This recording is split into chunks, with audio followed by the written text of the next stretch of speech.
Smooth 98.1. Love music, love life. This is Business Express. It's all about business, the economy, and everything else related. Would love for you to be a part of the conversation.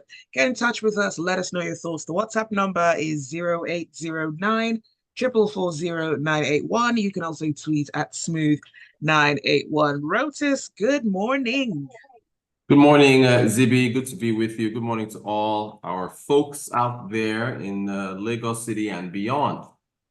Indeed. All right. So we're talking about Nigeria getting 751 million disbursements from the World Bank loan. Rex, can you give us a broader picture of where this amount is coming from?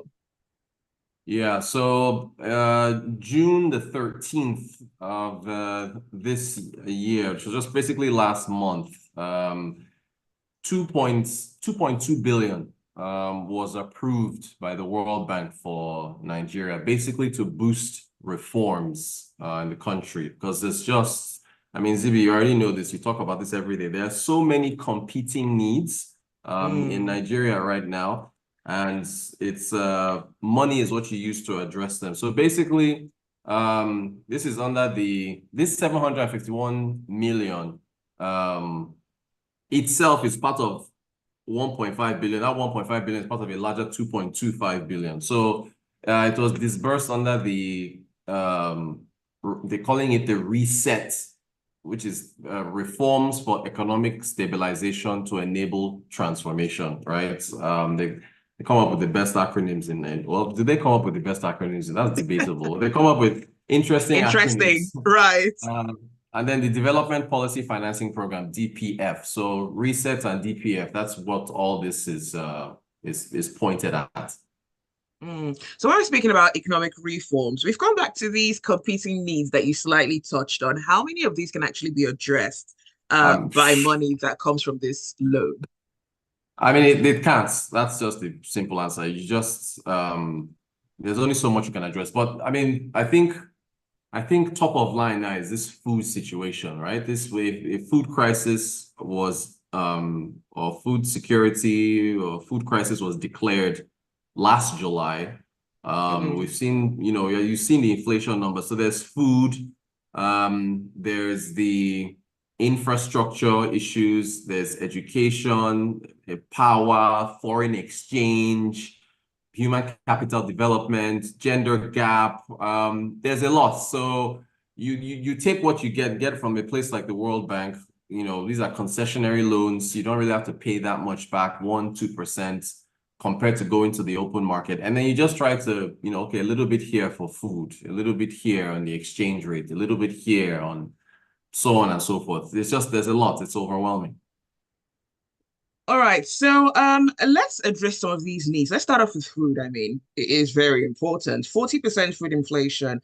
What are your thoughts with regards the distribution of food trucks, with the bags of rice to the states across the country? Yeah, I heard about that. There's been a lot of reaction to that. Well, look, the what was it? Is it 20 trucks? Each of them has Mm, about 1,200 bags of rice. I mean, it's the immediate reaction is that it's not enough, it's not enough, it's not enough. Well, yeah, of course, it's not enough. Rice doesn't grow from the sky. There's only so much that the government can do in terms of distributing these things. There still has to be collaboration from private sector, but then also the same government has, and I think security is part of this as well, has to make sure that we can produce, more food. So this kind of money like this, you probably use it to go to the open markets and purchase commodities like rice and so on and distribute. But you have a large population, and I've talked a lot about how many babies we're giving birth to in this country and how mm. that is putting it. But yeah, so part of that money, the food trucks, yeah, it may be limited, but it's something. I mean, if we know that at least enough, if one less family goes hungry as a result of government trying to distribute rice, then the issue then is that how do you look more long term to bring down prices, which is why they want to temporarily remove import duties on certain food commodities like rice and so on, so they can import them quickly and try and suppress prices. So yeah, I mean, there's a whole lot of work that has to be done there across the board for the food situation. All right, I want us to talk a little bit about foreign exchange. Naira closed out at 1,576 to the dollar.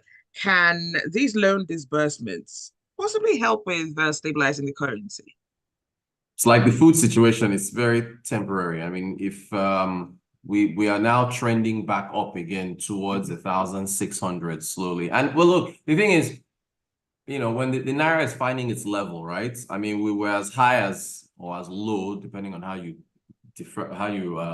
define or refer to current exchange rates, 1,800 at one point, right? Then the Naira now appreciated to 1,001.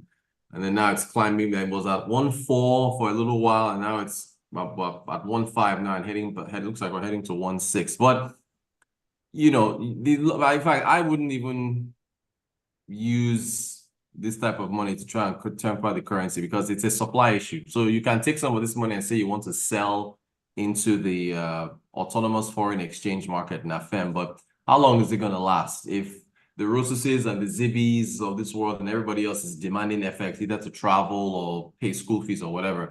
The money that is only temporary. You can possibly keep the currency at a certain level. After that, it's going to keep going. So it's like the food situation where you have to have more organic methods of growing, producing more food. You've also got to but for the FX, it goes to oil, right? And this oil outputs and thefts, that's what needs to be addressed. So if you and I were sitting in Aso Rock and we're like, Zibby, how do we put this money? I would say, no, don't put any money in stabilizing the exchange rate. We'll have to look at other methods. We have this food thing, I think, is top of the line right now. Right, right. Let's talk about security. Where does the money need to go? And Roses, I know that you certainly have an example from something recent from the US with regards to former President Trump.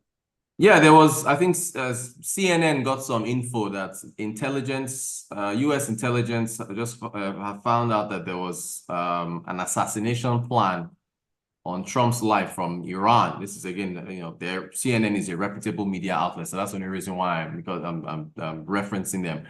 But US intelligence has time and again come out with information that shows you that they have a lot of money in their intelligence and they can essentially find out threats. I mean, they're not perfect. And by the way, this Iran assassination plan, they have no Alleged. links to what happened on Saturday.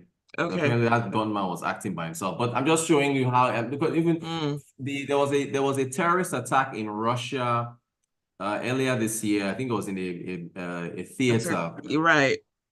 the concert theater. The US intelligence they found out about the attack and tried to warn the Kremlin before it happened, but because there's issues between the two of them, I think they ignored the warning and it happened and lives were lost. So when you think about how US intelligence acts to find out ahead of time before things happen, that tells you that you really need to put a lot of money into your intelligence gathering. Nigeria, we just seem to be on the back foot. Attacks happen. I mean, yeah, we foiled a couple attacks here and there, but more often than not, you keep hearing about attack, and then later, there's a reaction. So the money has to go there. And then tying it to food again is the simple fact that the insecurity situation is impacting at least some farmers and their inability to go to go and farm. So yeah, so much more money has to be placed on that on the security side.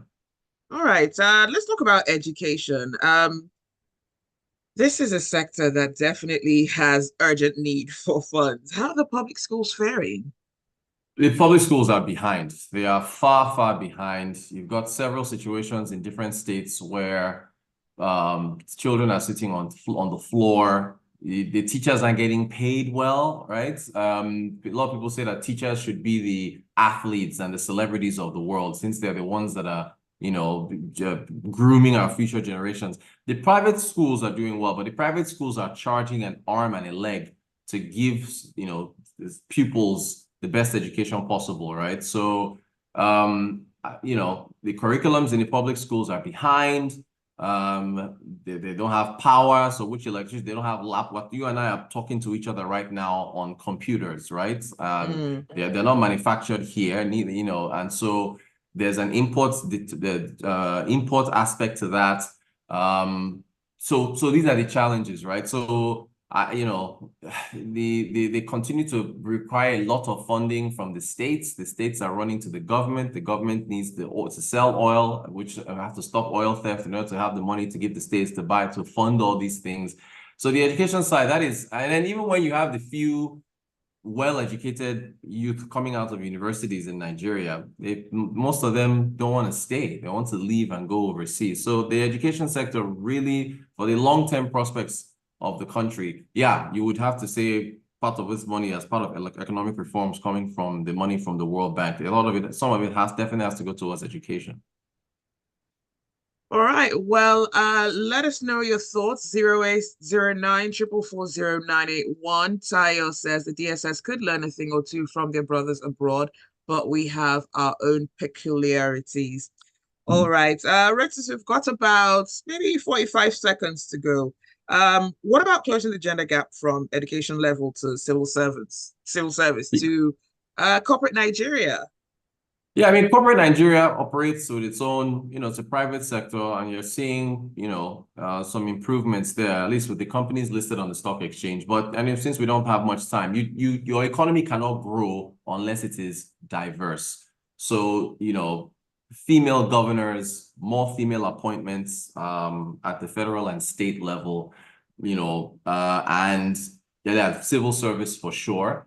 That is the only way you can essentially move forward. I mean, it's something even simple at the low level, more female downfall bus drivers. I mean, you have to see these things everywhere to know that it's really seeping through society. So that's how you get growth. All right, that's a very interesting example. But yeah, we'll see. Well, that's all the time that we have for Business Express this morning. Thank you for listening. Thanks for your message. And thank you, Rotis. Have a brilliant day ahead. Thanks. See ya. Do stay with us. There is a lot more to come on the Smooth Breakfast.